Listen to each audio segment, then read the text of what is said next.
Dr. Elias Korr stood at the center of the operating room, bathed in the sterile blue light.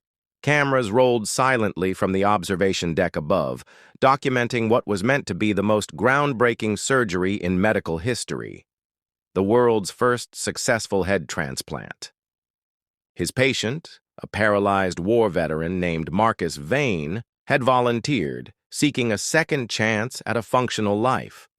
Another donor's body, brain dead but perfectly healthy, lay prepped nearby. Elias's hands were steady, trained by years of unmatched precision. He had studied the complexities of neural grafting, vascular synchronization, and immune suppression therapies for decades.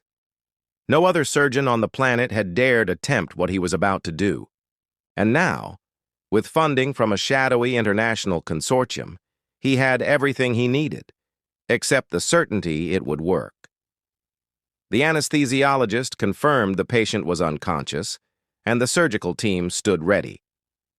Elias made the first incision along the spine, exposing the vertebral column and major arteries. The team worked like a machine, each member in perfect sync. Hours passed as bone saws hummed and organs were delicately separated. When the head was finally removed, time seemed to stop. The donor body lay waiting, lifeless yet expectant. With a deep breath, Elias began the painstaking process of connecting the spinal cord to the new body. Every nerve, every blood vessel, every vertebra had to align precisely. It was like solving a three-dimensional puzzle made of flesh and electricity. After 23 hours, the final sutures were in place. The team held their breath as Elias adjusted the ventilator and initiated the heart-lung machine. The body convulsed. Monitors beeped erratically. Then silence. And then steady, rhythmic beeping. The heart was beating. A quiet cheer erupted among the staff. Cameras flashed. The impossible had become reality. Marcus Vane, now housed in a new body, had survived the transplant. But Elias noticed something the others missed.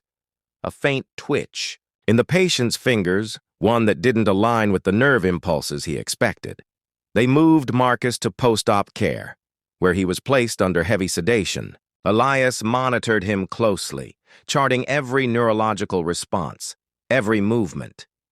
After 48 hours, Marcus opened his eyes, but the look in them was wrong. They were dark, too alert, too knowing. Marcus didn't speak for days. When he finally did, his voice was deeper, raspier. "Where am I?" he asked. Elias leaned in, explaining everything. Marcus nodded slowly, but his gaze didn't soften. He looked at his new hands like he didn't recognize them, or like he did and hated them. Within a week, strange events began to unfold. Nurses reported items going missing from the supply rooms. Scalpels, syringes, bone cutters. Security footage showed empty hallways. No one ever saw Marcus leave his room, but sometimes the cameras flickered when he passed. One nurse, Claire, was found unconscious near Marcus's door with a needle mark in her neck. She couldn't remember what happened. Elias grew suspicious, but his reputation was on the line. He ordered all records sealed and forbade the team from speaking to the press. Late one night, Elias reviewed Marcus's EEG scans and found anomalies, patterns resembling not recovery, but reconfiguration. His brain activity spiked during sedation, like he was dreaming with purpose. Worse, the patterns didn't match Marcus's old brain scans. They were closer to the donor's. Haunted by the data, Elias dug into the donor's background. His name had been redacted, but one file remained. An old psychiatric report detailing violent delusions and a history of sociopathy. Elias's blood ran cold. Had they transplanted not just a body, but a dormant darkness? He confronted Marcus, in his room. "Who are you?" he demanded. Marcus smiled. Slow, calculated, chilling. "You put me back together, Doctor. I'm whoever you made me to be." Elias tried to argue, to reach the real Marcus, but something inside the man was fractured or fused. Days later, one of the surgical techs went missing. Her body was found in the boiler room, her throat slit with surgical precision. The hospital went into lockdown. Elias was questioned, but no charges were filed. Officially, the murder was unsolved. Unofficially, the staff whispered Marcus's name. Security doubled outside Marcus's room, but every night the guards reported strange sounds, murmurs like multiple voices speaking at once. One night, the guards vanished entirely. Their weapons were found on the floor, bent at unnatural angles. Desperate, Elias tried to end the experiment. He called in a lethal injection order, citing neurological rejection. But when he entered the room with the syringe, Marcus was gone. The restraints were snapped. The window was shattered. Blood led out into the hall. The hospital was evacuated. Police combed the building but found no sign of Marcus. Surveillance footage showed a figure crawling on the walls like an insect, skittering into the vents. Elias was detained and released under psychiatric evaluation. A month passed. Then 2. Reports of a faceless man stalking the outskirts of nearby towns began to circulate. Victims described a tall figure with mismatched limbs and a voice that sounded like 2 people, speaking in unison. Elias became obsessed. He scrawled notes, tried to recreate the procedure to find where it went wrong. But deep down he feared the truth, that the transplant hadn't given life. It had created something new, a hybrid, a predator. When the 3rd body was found, its spinal cord ripped clean from the base of its skull, Elias went into hiding. He began receiving letters, handwritten, taunting. "Thanks for the new home, Doc," one read. Another had a crude drawing of a head stitched onto a body, surrounded by scribbled laughter. One night, Elias awoke to find a shadow standing at the foot of his bed. "You did this," it whispered. "Now it's your turn." The next morning, neighbors found his house empty. The walls were covered in diagrams of the human nervous system, and the floor was soaked in blood. Authorities declared Elias missing. The media buried the story. But deep in the black market corners of the internet, videos surfaced, grainy footage of a man performing surgeries in abandoned warehouses, attaching limbs, swapping organs. The voice behind the camera was unmistakably Marcus's. A secret cult began to form, worshiping the creature as a god of rebirth. They called him the Reclaimer. His followers believed he was evolving, merging stolen bodies into a superior form. Every few weeks, a new victim vanished, always someone with medical experience. Whispers grew of a new project, transplanting not heads, but consciousness. Elias's notes had hinted at it before he vanished. The cult was building something, a machine, a neural gateway. They believed Marcus could separate his mind from flesh entirely. And then came the blackout. A citywide power failure plunged the region into darkness for 3 days. When the lights returned, the morgue was empty. Every corpse had been taken. No fingerprints, no witnesses. Hospitals began receiving strange calls, distorted voices offering to sell immortal bodies. The authorities dismissed it as a hoax, but the disappearances continued. Paranoia spread.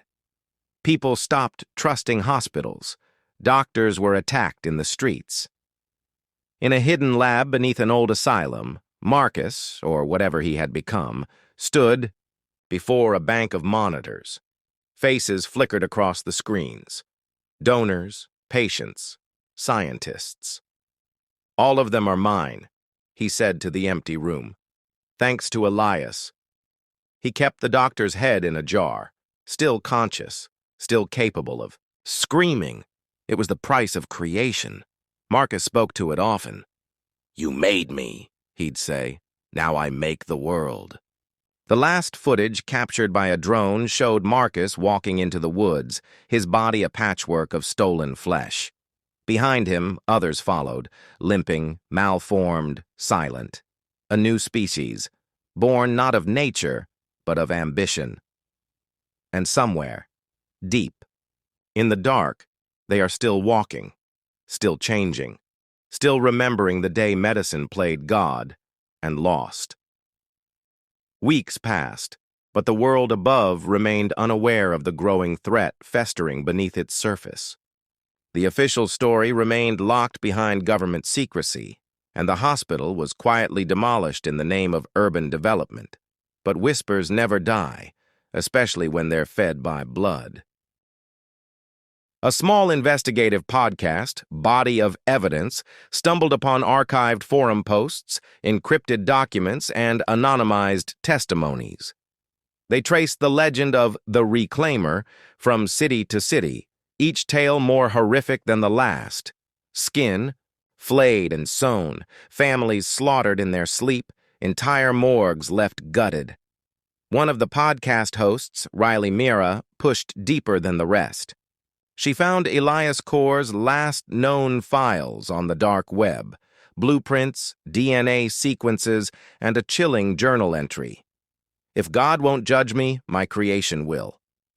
Riley, skeptical but fascinated, contacted an old pathologist who had assisted Elias in the 90s. The man, gaunt and half-mad, confirmed the rumors. "He didn't just transplant a head," he muttered. "He uncaged a soul, but it wasn't Marcus's." He showed her a jar. Inside, something like an eye floated in clear fluid. "It watches, even now." Riley went live with the episode. The internet exploded. Half the world called it fiction. The other half believed it was a warning. But 3 days after the upload, Riley vanished. Her apartment was found smeared with blood, and her laptop melted into slag, the hard drive surgically extracted. Now, anyone who tries to investigate Elias's project is silenced. Journalists die in car accidents. Hackers go offline forever. Whistleblowers are found lobotomized, wandering highways with stitches on the back of their necks. Marcus, if that's still his name, has a plan. A grotesque evolution. Through black market organs and stolen technology, he's piecing together a new form, not human, not machine, something in between. Each transplant pushes him closer to perfection. Some believe he's discovered a way to divide his consciousness, splitting pieces of himself into different hosts. They call them shells. Each one acts independently, but is connected to him, a hive of butchered minds with a single will. A new hospital opened quietly in Eastern Europe, untraceable, funded by shell corporations. No signage, no staff photos. Patients enter with hope. They leave with stitches and blank eyes. Some don't leave at all. It's called Project Phoenix. One former nurse managed to escape. She claimed she saw Elias's head, kept alive, forced to witness every operation. "It talks sometimes," she wept, "begging for death. But Marcus won't give him that mercy." The nurse died in a fire the next day. Official cause, faulty wiring. Unofficial cause, someone cut out her tongue and replaced her lungs with plastic tubing. She screamed smoke until she suffocated. Back in the U.S., a child was born with 2 sets of memories, his own and those of a middle-aged surgeon. His DNA matched both his parents and Elias Korr. The mother had no idea how. Hospitals began enforcing birth screenings in secret.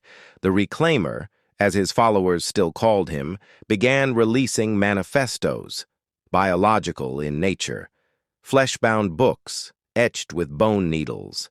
Each chapter whispered instead of written, passed like a virus through the ears of the insane. His goal is no longer revenge. It's transcendence.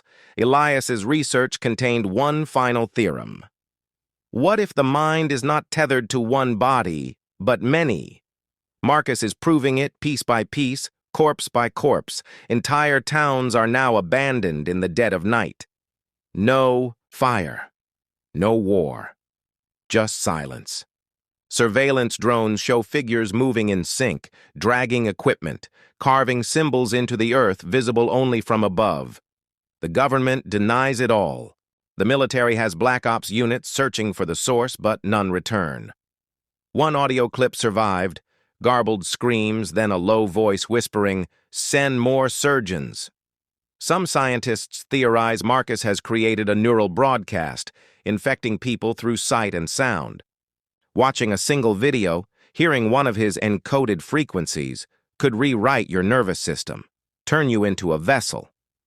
The final entry in Elias Korr's journal was discovered buried under what used to be the old hospital. It read, "I didn't save a man. I resurrected a demon made of science and arrogance. If you find this, don't fight him. Run." But it may be too late for running.